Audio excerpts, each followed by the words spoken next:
mo ini ato sit up na solar diri sa ato house.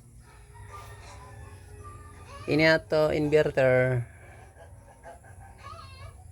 na 5,000 watts sa kuman o sa karon wala ni gaandar 4 to 20 rin na magamit na ato sa atong appliances na to 20. Kanina mga watts meter sa 12 volts nato ni sa wifi o sa atong window. Mao gyapon ni sa pikas ni na battery na solar controller kanin isa pares.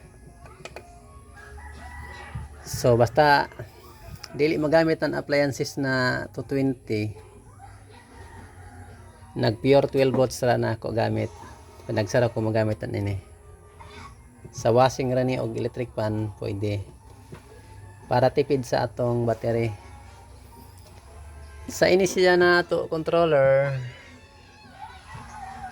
Diri iya safety breaker na bilong para atla na ni iklaro.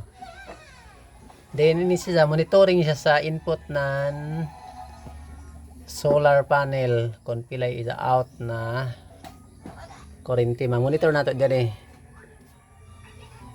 Diri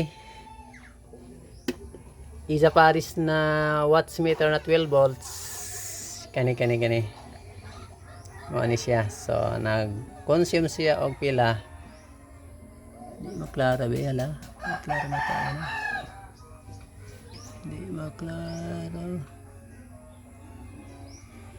So 77 watts ito ni nantala nato 78. Di maklaro no? Lala. Ana. So run up na to og 80 watts. Mani nagdaga ni sa window sa kanina mga suga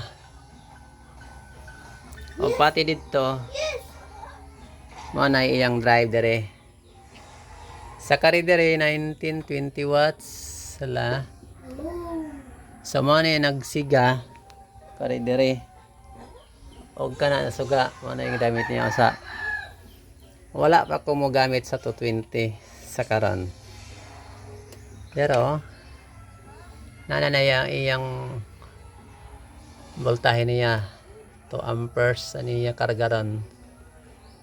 Dere hapit na ma-full charge. Full charge na nga nina 13. So kaniya tong watts meter na 220 sa out na dere. So try na to pa-andar pero di na to ludan. So nandar na. Dere siya na i-consume na battery. Kari na controller, kari siya pikas sa battery sa LiPo. Mga ini din na di makita. Siya. So karon pandara na to watts meter para makita kon pila. Na. Mani monitoring nato na watts meter sa 220 na ma-appliances sa dere. Kung diri ta mag-load. So tanan appliances nato i-load. Makita nato total kung pila ka watts ang ma-consume diri sa 220. Pero pag ari ta sa mga 12 volts, pure 12 volts, diri nato na mga watts meter nato monitoring. So karon kay wa pa man ta magamit na nato 220 na appliances. So off nato ato inverter. Pure 12 volts na nato gamit basta way appliances. TV 12 volts gyapon kaya TV pwede man 12 volts. So diri ra. So di pa siya mo-consume ng taas na voltahe sa battery basta dili mag-andar nato inverter. Masin mag-andar siya basta kay adlaw. Charge siya toda. Thank you for watching. Ano na ito setup ang balayran ni. Small setup rin na ito na solar dili pa ni hybrid.